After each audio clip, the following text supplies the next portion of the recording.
räddat. Ja, det är klart.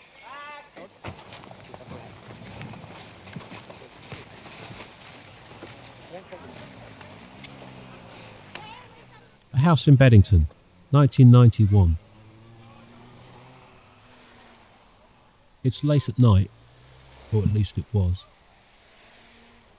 Not that late, about 1 a.m, but it seemed later as we'd been out boogieing and living mad for what seemed like many nights. I sat on the settee eating a bowl of pasta, washing it down with a truly godlike cup of tea.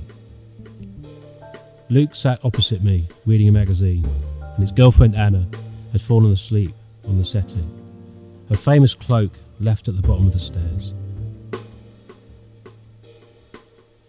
Luke finally put the mag down. It was bedtime now for him and Anna. He got up, staggering a bit, like you do. I could see his thought process. How should I wake her? In the end he did what I saw his mind journeying along to, that gentle but slightly sensual awakening. He slowly put his knee on the bare couch beside her and moved across to lift her by the shoulders.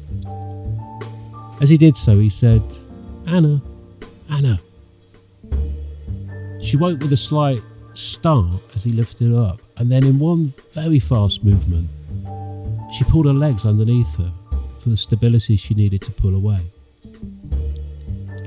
As she pulled away, one hand pushed back into her hair, her eyes squinted, adjusting to the light, and she said, "Luke," in such a way that I can't repeat.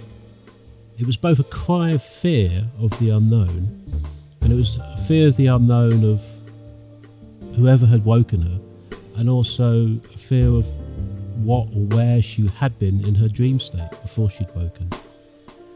Plus it was also a recognition of who was waking her. That it wasn't a threat, but her sleep state and fading memory of some strong feeling from a dream made it also seem like a possible threat. It was complicated, all of that movement and level of response in just one movement and one word. There was a weird violence to it all, something momentarily distressing that actually shook both me, Luke and Anna.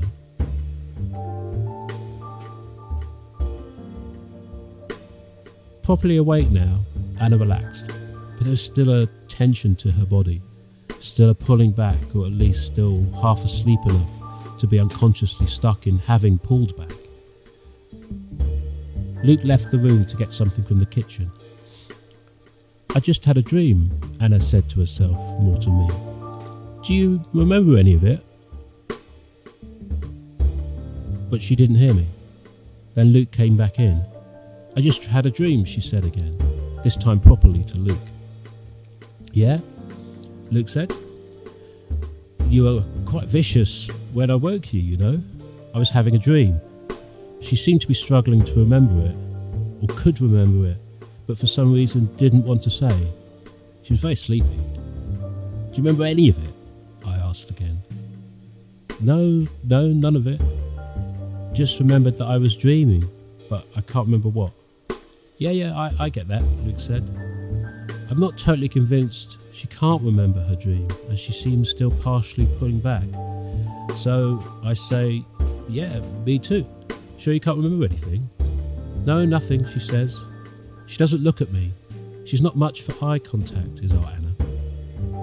She's very near asleep again. She's beginning to drop off. I returned to my meal. Finally, Luke and Anna leave the room. Anna pokes her head back round the door and says a lightning, "Night!" and then she's gone, before I could even look up from my bowl.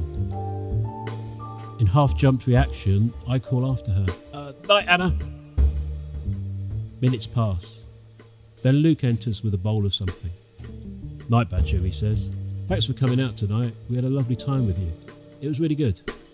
It was a traditional Luke end-of-day praise of participation of good times. "Night, Lucas. I had a really good time tonight as well. Much needed you. Ta yourself."